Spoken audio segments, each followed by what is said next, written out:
all having an amazing day. Today, Louise is back on my channel, and we are going to inspire you guys about what it takes to become a digital nomad before 2019. It's coming up. It's coming up. You don't have much time. Yeah, it's right around the corner. So in this video, we want to give you the actionable steps, what it's going to take for you to become a digital nomad by the time January 1st comes around.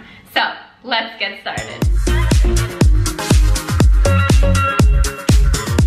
If you guys didn't catch my last collab with Louise, I interviewed her on her digital nomad success story, and we talk all about her journey and how she started. So for some additional inspiration, be sure to check that one out. Everything will be linked down below. But for now, we're gonna give you the actionable steps of what it's gonna take for you to get out of your desk or out of the current position that you're in and off into the magical world of being a digital nomad. Alright, so of course, being a digital nomad isn't for everyone. You have to love travel. Yes.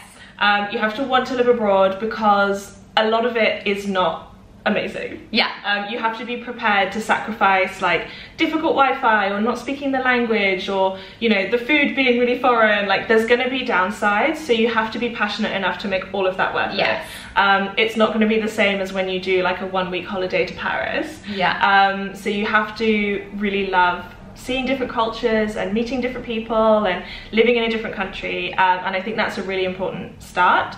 So you have to love travel. I think you have to be quite independent. If you're someone who really likes having a like regular community, you know, seeing your family very regularly, like those are things that you're gonna have to give up, because you'll have a million friends, but they're always coming and going, and then you're coming and going, and you're always meeting new people, and there's kind of never enough time to get to know everyone. So you have to be someone who's great at like just chatting to people and kind of being friends for the right time, and then just meeting up again in the future and you don't really know when, and life is very fluid. So I think if you're someone who's kind of loves travel, loves meeting people, doesn't mind a bit of uncertainty, you know, you like the adventure of not knowing where you're going to be living in 6 months time, then I think being a nomad will really suit you. Yeah, definitely. You definitely have to have that growth mindset versus the fixed mindset. You have to be willing to do whatever it takes to get yourself more comfortable. So if you are in a place and you need to ask for help to get yourself to a new level of comfort, to find a place to stay, just you have to be willing to go out there, talk to as many people as you can. Be willing to face discomfort, rejection, all different types of things. You really have to be open-minded and embrace the journey. And it can be flexible. Like I know some nomads who just live a couple of places a year. They travel much slower.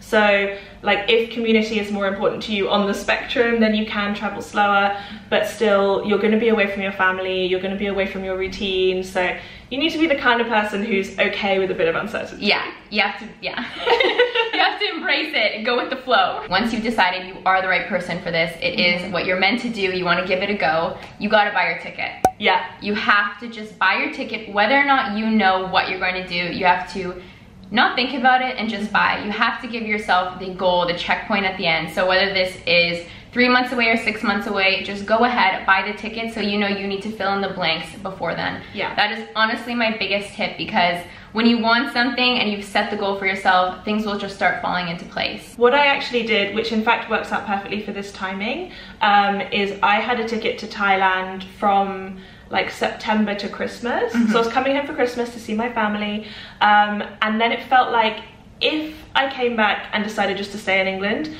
no one would even really know. It wasn't like, you know, I quit my job and like slapped my boss on the way out and sent all my belongings and, you know, all this stuff. I was just like, I'm just gonna go to Thailand for a couple of months. I knew I was gonna throw myself into it and really apply myself, but I kind of, other people didn't know that, so it didn't feel as scary. I think a lot of people think to become a nomad is like this huge life change and you can never go back and you'll never be able to get a job again, like no one's going to employ you, and you can just see it as just an experiment, and I 90% guarantee you'll love it and you'll never come back. But it doesn't have to be this big scary. I know people who prepare for years, like getting everything in order, and you can just see it as like a bit of a sabbatical from your job and just see what happens. It just taking a little leap of faith. That's all it is. It's just a little leap of faith. Yeah, exactly. All right, so once you've chosen your location and bought the ticket, what you're gonna need to do is figure out what you're going to do, right? What you're gonna do when you get to the other side. So I think this is an excellent time, whether, you know, it is 3 months or 6 months, just zero in on your passions and your skills. Sometimes taking the leap means you're going to need to do what your skill set is, but not your passions are. But I guaranteed when you have taken the leap, when you've taken the chance, soon enough your passion will meet you along your digital nomad journey. So maybe you are good at writing, you like writing, but you're gonna go ahead and put yourself onto websites like Upwork to see what type of jobs you can attract. Maybe you're writing about cars and you don't really like cars, or maybe you're writing about pasta and you don't really like pasta. Like, you will have to write about anything sometimes just to make ends meet or get yourself feeling comfortable. Just understand it's not all going to be like a jet setting around the world and all of this. Sometimes it's gonna be sitting at your laptop in a cafe all day, writing about something that you don't necessarily feel passionate about, but understanding that it's for the greater picture. So setting yourself up for that, sign up for as many things you can. And you just never know where things are gonna go. Like, you know, you're writing about cars, but that client recommends you to someone who writes about yoga, which you're super passionate about. And you have to just say yes to stuff. A really good piece of advice that someone gave me who was very early in their nomad journey is they said they just set themselves the challenge of making their first $10 without leaving their bedroom. They were just like, what can I do in this room? They typed up some notes from someone's office meeting from like their aunt's brother or something, you know, random. And like, once you've made your first few dollars online, it just unlocks like within yourself the belief that you can do it.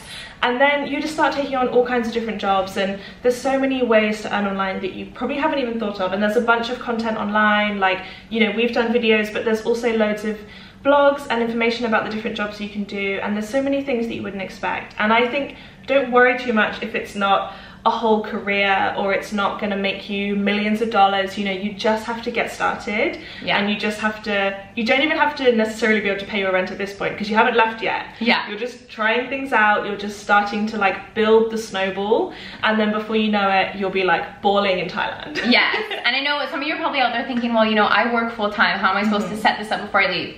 I worked more than full-time, and I'm telling you, I sat in my bedroom working on this all weekend because I was focused on the greater picture. Like, sometimes it takes taking these sacrifices, but taking some time to work towards your goals. When you get to the other side, whether it's Thailand, whether it's Rome, you are going to be so much more independent and so much better at time management because you know what it takes to achieve your goals, and you know what it means to reward yourself with such an outcome that you've dreamed about for so long, that you really wanted.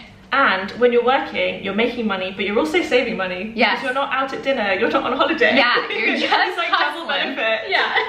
And when it comes to saving money, when you're gonna make this leap, obviously you're gonna feel a lot more comfortable with a buffer.